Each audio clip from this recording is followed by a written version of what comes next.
There's another book. It's titled Collected Short Stories by Ruskin Bond. And I just opened it and randomly on page, whatever this page, and there's a new story starting here titled The Tiger in the Tunnel. So this is having tiger. That's interesting. Let's read it. Let me see how long it is. Read. Okay, around 4 less than 5 pages. Tembu the boy opened his eyes in the dark and wondered if his father was ready to leave the hut on his nightly errand. There was no moon that night, and the deathly stillness of the surrounding jungle was broken only occasionally by the shrill cry of a cicada. Now, cicada is the insect, it's the grasshopper type of insect which brushes its rear end legs against its wings to create a high frequency screeching noise, and it does it throughout the night until it goes to sleep.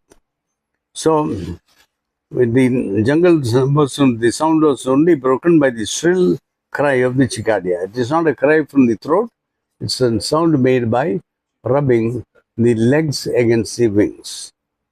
Sometimes from far off came the hollow hammering of a woodpecker, carried along on the faint breeze, or the grunt of a wild boar could be heard as he dug up a favorite root. But these sounds were rare, and the silence of the forest always returned to swallow them up. Baldev, the watchman, was awake. He stretched himself slowly, unwinding the heavy shawl that covered him like a shroud. It was close to midnight, and the chill air made him shiver. The station, a small shack backed by heavy jungle, was a station in name only, for trains only stopped there, if at all, for a few seconds before entering the deep cutting that led to the tunnel. Most trains merely slowed down before taking the sharp curve before the cutting. Baldev was responsible for signaling whether or not the tunnel was clear of obstruction, and his handworked signal stood before the entrance. At night, it was his duty to see that the lamp was burning and that the overland mail passed through safely. "Shall I come too, father?" asked Tembu, sleepily, still lying huddled in a corner of the hut. So Tembu is Baldev's, maybe his child. "No, it is cold tonight. Do not get up," said Tembu. Tembu was 12, did not always sleep with his father at the station, for he had also to help in the home, where his mother and small sister were usually alone. They lived in a small tribal village on the outskirts of the forest, about 3 miles from the station. Their small rice fields did not provide them with more than a bare living, and Baldev considered himself lucky to have got the job of a Khalasi at this small wayside signal stop. So this station was a signal stop. So if the signal is kept on red, then the train must stop. Otherwise, the signal would show green and the train can just go along without stopping. Still drowsy, Baldev groped for his lamp in the darkness, then fumbled about in search of matches. When he had produced a light, he left the hut, closed the door behind him, and set off along the permanent way. Tembu had fallen asleep again. Baldev wondered whether the lamp on the signal post was still alight. Gathering his shawl closer about him, he stumbled on, sometimes along the rails, sometimes along the ballast. He longed to get back to his warm corner in the hut. The eeriness of the place was increased by the neighboring hills, which overhung the main line threateningly. On entering the cutting, with its sheer rock walls towering high above the rails, Baldev could not help thinking about the wild animals he might encounter.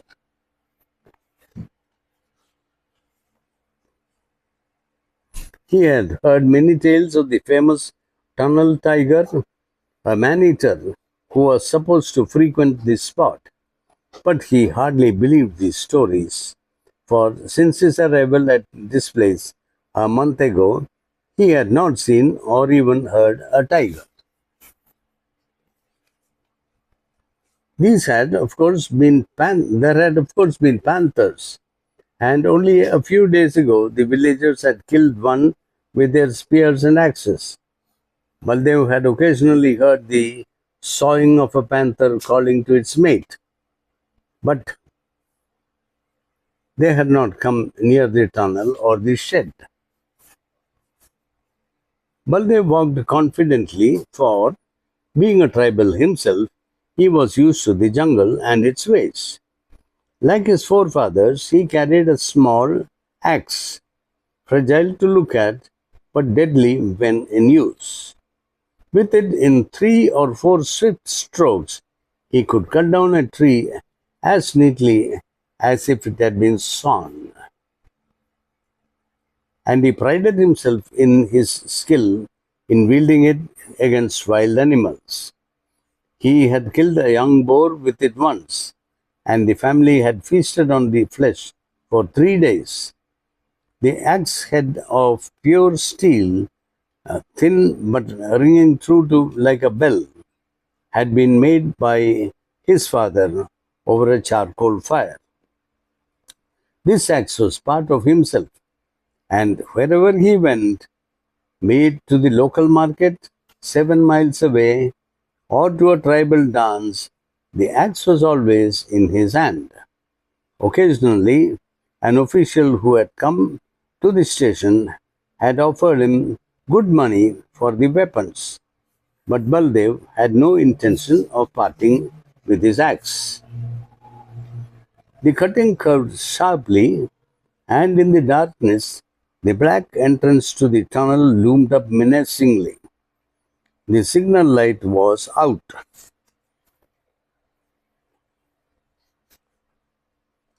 The signal light was out. Baldev set to work to haul the lamp down by its chain. If the oil had finished, he would have to return to the hut for more. The mail train was due in 5 minutes.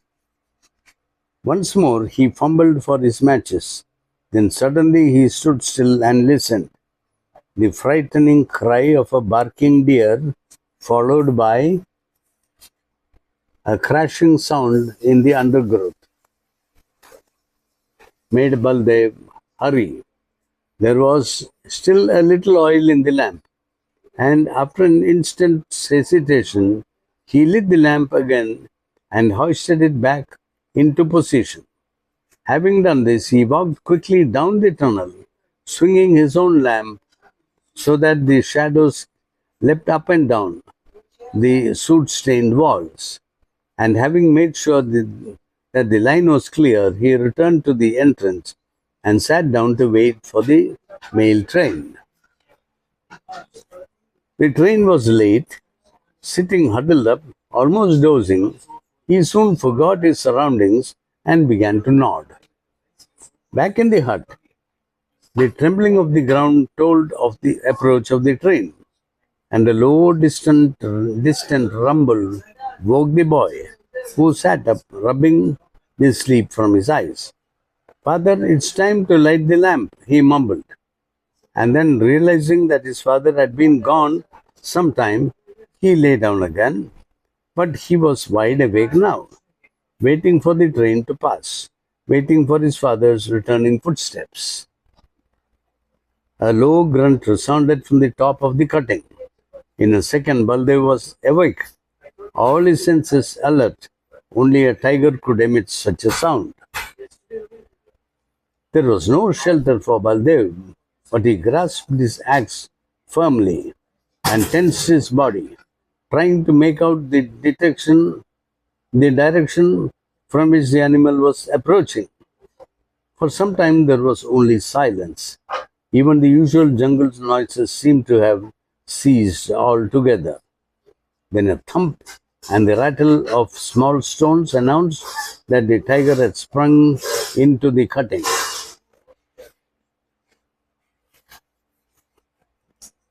Baldev, listening as he had never listened before, wondered if it was making for the tunnel or the opposite direction, the direction of the hut, in which Tembu would be lying unprotected. He did not have to wonder for long. Before a minute had passed, he made out the huge body of the tiger trotting steadily towards him. His eyes shone a brilliant green in the light from the signal lamp.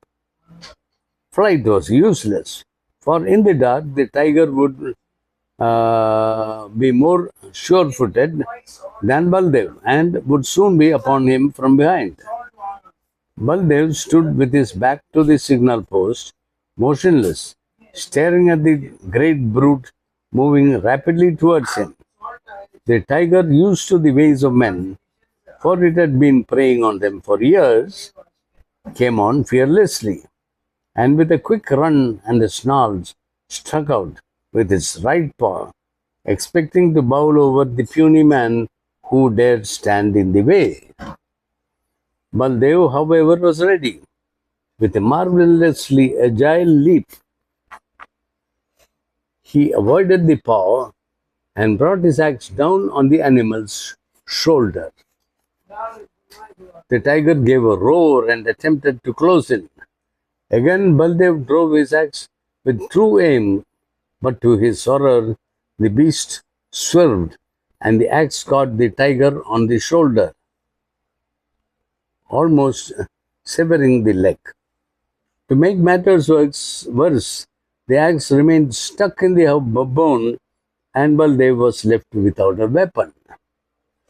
The tiger, roaring with pain, now sprang upon Baldev, bringing him down and then tearing at his broken body. It was all over in a few minutes. Baldev was conscious only of a searing pain down his back, and then there was a blackness, and the night closed in on him forever. The tiger drew off and sat down, licking his wounded leg, roaring every now and then with agony. He did not notice the faint rumble that shook the earth, followed by the distant puffing of an engine, steadily climbing.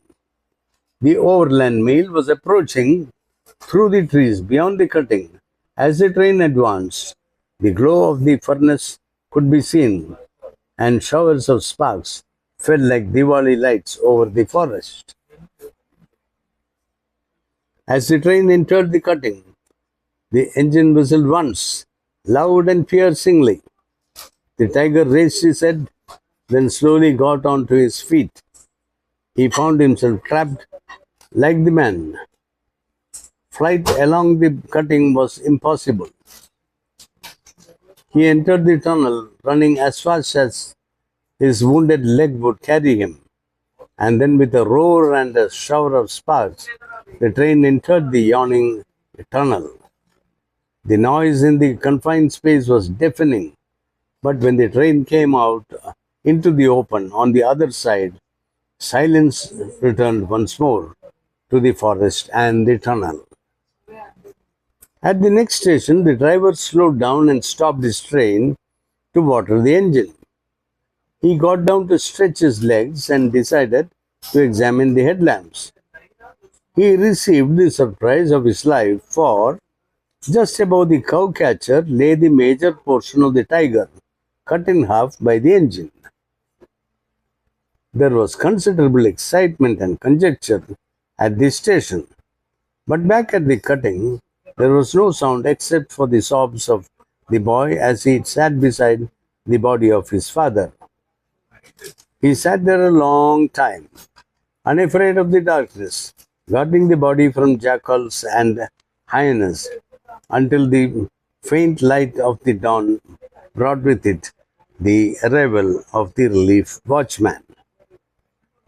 Tembu and his sister and mother were plunged in grief for 2 whole days. But life had to go on, and a living had to be made. And all the responsibility now fell on Tembu. 3 nights later, he was at the cutting, lighting the signal lamp for the overland mail. He sat down in the darkness to wait for the train and sang softly to himself. There was nothing to be afraid of. His father had killed the tiger. The forest gods were pleased, and besides, he had the axe with him, his father's axe, and he knew how to use it. So that's the story. The father killed the tiger, and that left the young son and his mother to take care of themselves. So the son came the next night after 3 4 nights, and he lighted the warning lamp, and he waited at the tunnel and took over the father's job. So that's the story. I hope you liked it. Thank you. Another story, another day.